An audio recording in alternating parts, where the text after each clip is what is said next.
వేదిక మీద వేదిక ముందున్న అందరికీ జై భీమ్.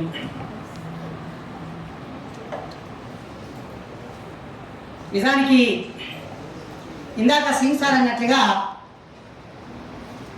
మహాత్మా పూలే గారి ఉత్సవాలను ఒక రోజంతా జరిపినా కూడా తరగనంత సమాచారాన్ని మాట్లాడాల్సిన అవసరం ఉంటుంది. మాట్లాడే వాళ్ళు కూడా ఇక్కడ ఉన్నారు.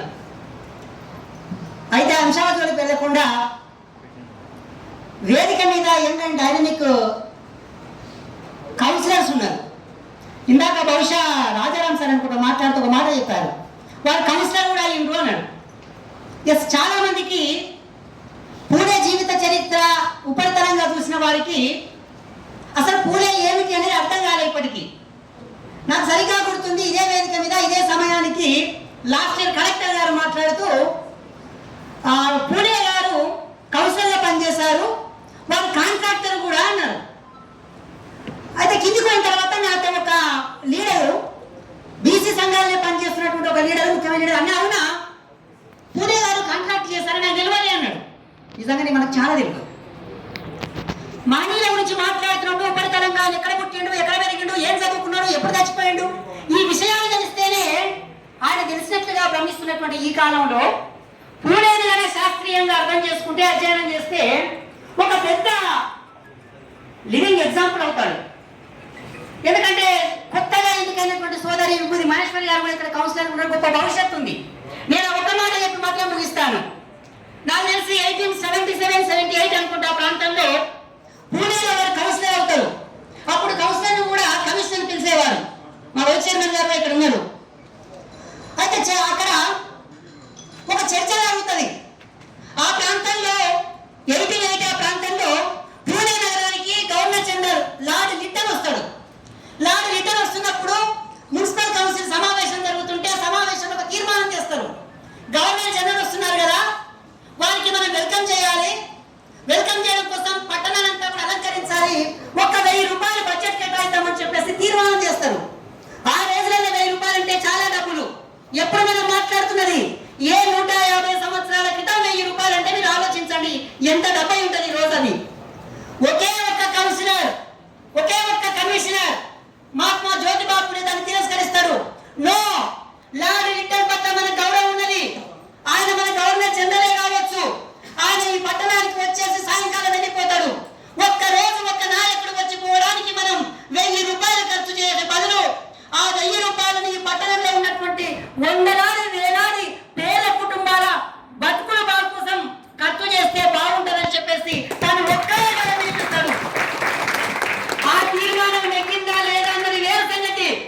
35 మంది కౌన్సిలర్ సంతకం పెడితే మహాత్మా పూలే ఒక్కరే ఆ ప్రతిపాదనను తిరస్కరిస్తాడు. అంటే పేద ప్రజల పట్ల ఒక తపన ఉన్నటువంటి నాయకుడు 10 మంది ఒకవైపు ఉన్న ఒకే వైపు ఒక్కరే ఉండి ఇది న్యాయం అని చెప్పేటువంటి స్ఫూర్తిని పూలే గారి నుంచి మనం తీసుకోవాలి. ఇంకొక ఉదాహరణ చెప్తాను. ఆ రోజు పూణే నగరంతో పాటు ముంబై నగరాలలో విపరీతంగా మద్యం షాపులు ఓపెన్ అవుతున్నాయి. అప్పటికే 7-8 మద్యం షాపులు, వైన్ షాపులు ఉన్నాయి.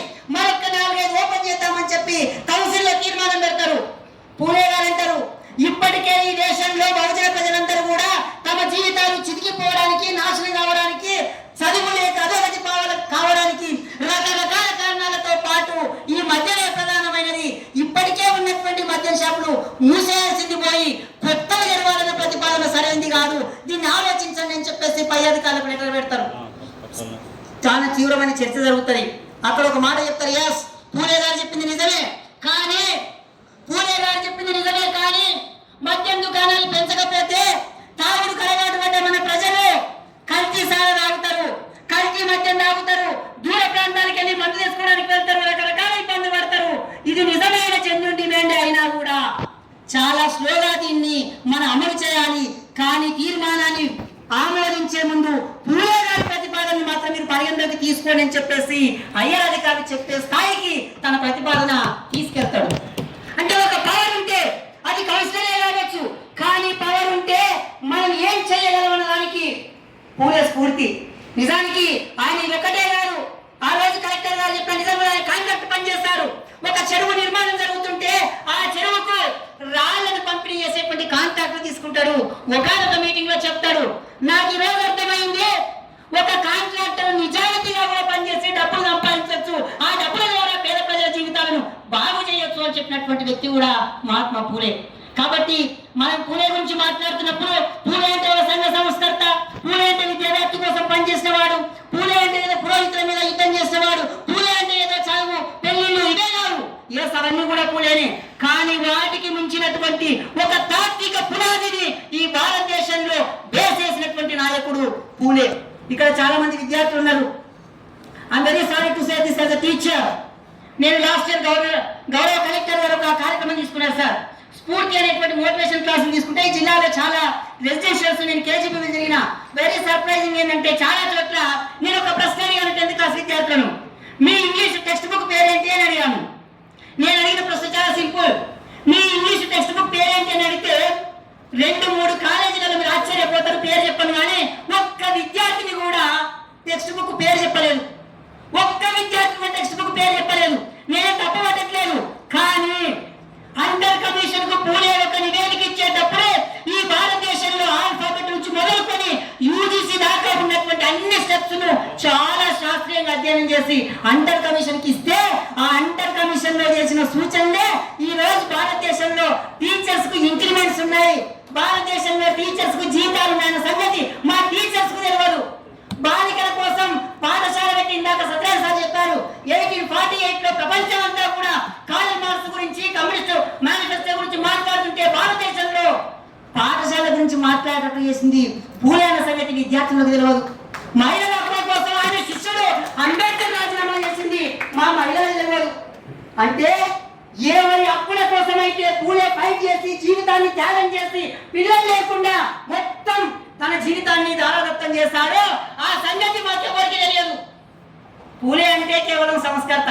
కాబట్టి విద్యార్థులు నేను రిక్వెస్ట్ చేస్తా ఉన్నా, ఏదైనా అధ్యయనం చేసేటప్పుడు పూలేలో అధ్యయనం చేయాలి.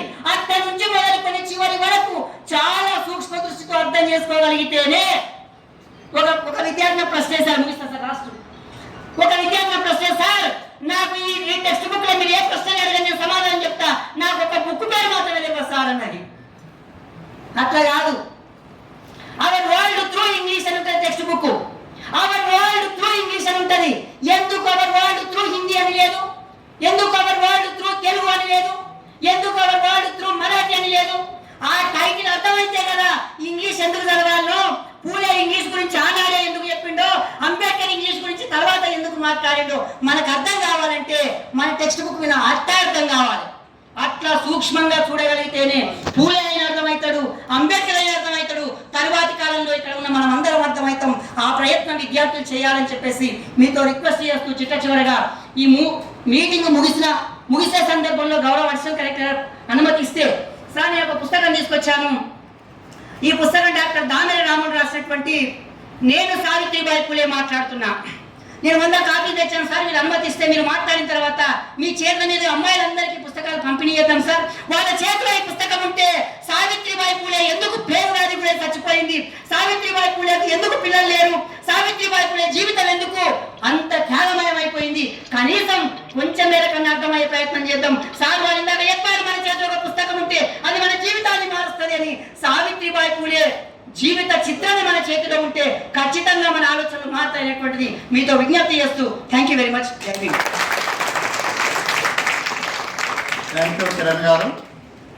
మహాత్మా జ్యోతిబా పూలే యొక్క నాయకత్వ లక్షణాలు కూడా మీరు సూచించినందుకు మీకు ధన్యవాదాలు.